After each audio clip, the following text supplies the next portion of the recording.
ते विजयी होते, मात्र पुन्हा रिचेकिंग होऊन रवींद्र वायकर यांना विजयी करण्यात आलंय, रिचेकिंग करण्यात आली होती. काय वाटतं? अमोल कीर्तीकरांच्या विजयाची आम्हाला खात्री होती. अमोल कीर्तीकरांचा विजय ज्या पद्धतीने फेर मतमोजणीचा निर्णय घेत ज्या काही गोष्टी केल्या गेल्या यावर आम्हाला कमालीचा संदेह आहे. अनेक संशयास्पद गोष्टी तिथे घडल्या असं आमचं म्हणणं आहे.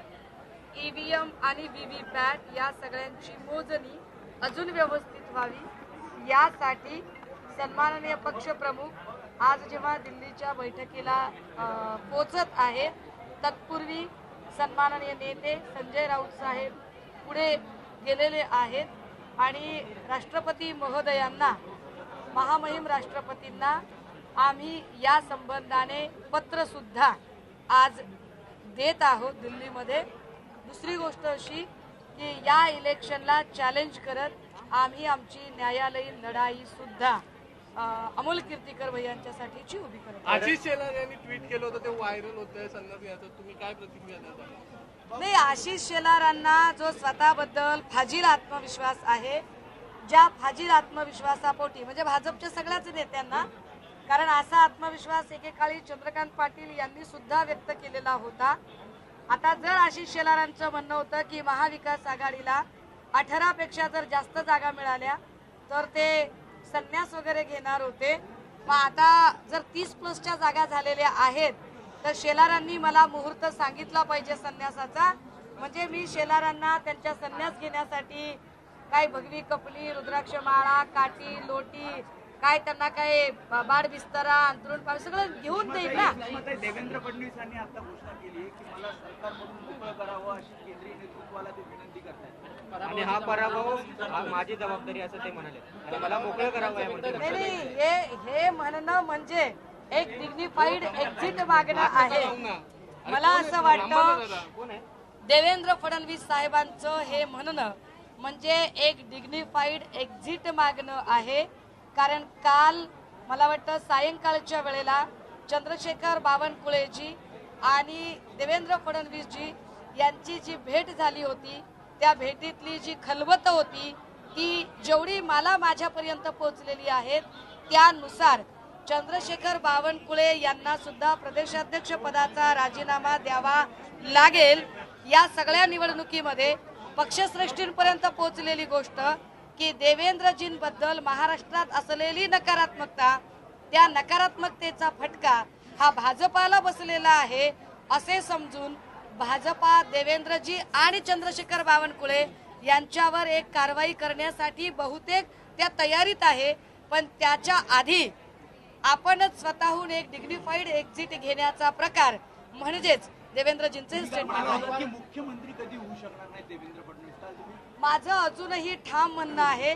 काल जर कुणाला असं वाटलं असेल की मी विजयाच्या उन्मादात किंवा चिडून म्हटलंय तर नाही, मी अत्यंत गांभीर्यानं आणि जबाबदारीनं हे नोंदवते की देवेंद्र फडणवीस साहेब हे या विधानसभेलाच काय कुठल्याही विधानसभेला ना ते मुख्यमंत्री होऊ शकतात ना मुख्यमंत्री पदाचा चेहरा म्हणून भाजपा त्यांना प्रोजेक्ट करेल. भाजपाला कदाचित मुख्यमंत्री पदाचा चेहरा म्हणून प्रोजेक्ट करायचं असेल तर एक वेळ विनोद तावडे यांचं नाव, तावडे साहेबांचं नाव पुढे येऊ शकेल, परंतु देवेंद्रजींचं नाव पुन्हा कधी मुख्यमंत्री पदासाठी येईल असं मला अजिबात वाटत नाही. की भाजप आणि महायुतीचं सरकार आहे त्याला सर्व राज्याने स्वीकारलेलं आहे आणि अशा प्रकारे लोकसभेमध्ये पराभव झाल्यानंतर म्हणते की आम्हाला या सरकारमधून मोकळं करावं. अरे जे लोग म्हणत होते कि हम राम को लाए हैं वो राम भी इनको अयोध्या में नहीं आकर पाए, तर या सगळ्या गोष्टीत आणि मोदीजी माणसं तर माणसं देवांची सुद्धा साथ किती पटकन सोडतात की ज्या मोदीजींनी काल निकाल लागल्याबरोबर जय श्रीराम म्हणायच्या ऐवजी जय जगन्नाथने सुरुवात केली.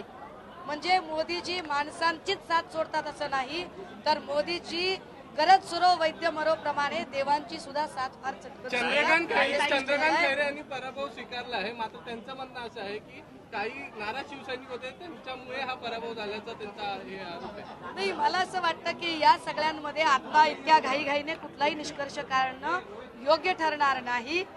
परंतु या सगळ्यांमध्ये जिथे खैरे साहेब आहेत, बुलढाण्यामध्ये नरेंद्र खेडेकर जे आहेत, या दोनही ठिकाणी आम्हाला मतविभाजनाचा फटका बसलेला आहे हे स्पष्ट आहे.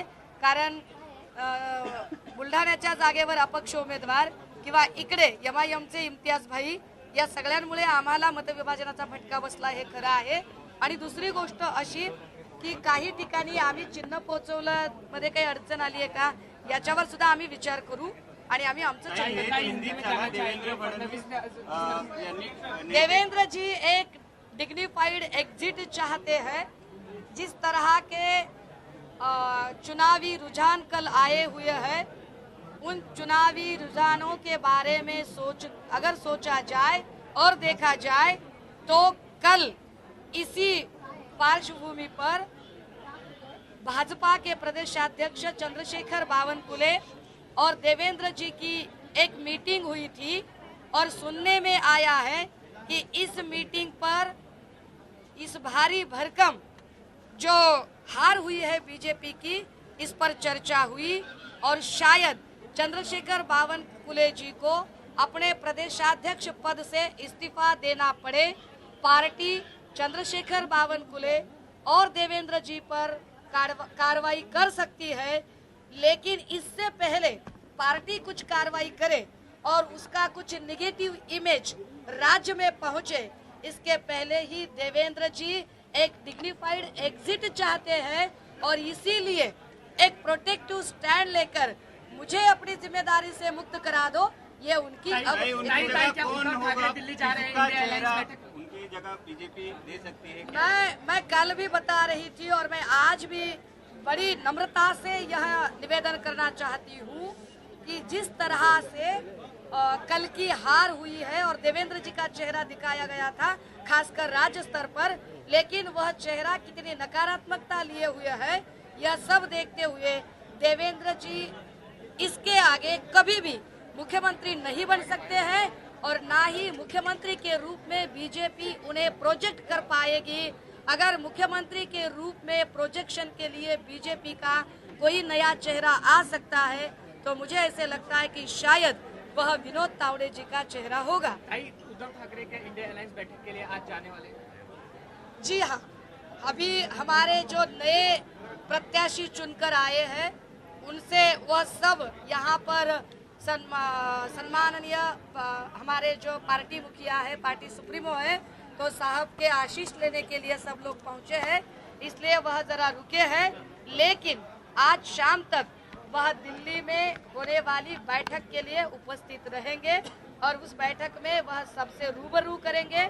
उसके पहले हमारे नेता आदरणीय संजय राउत साहब दिल्ली में पहुंचे हैं और दिल्ली में वह महामहिम राष्ट्रपति महोदय जी से भी मिलेंगे और उन्हें अमोल कीर्तिकर जी का जो इलेक्शन हुआ है जिसे हम चॅलेंज करने वाले हैं उसके बारे में एक पत्र भी देंगे.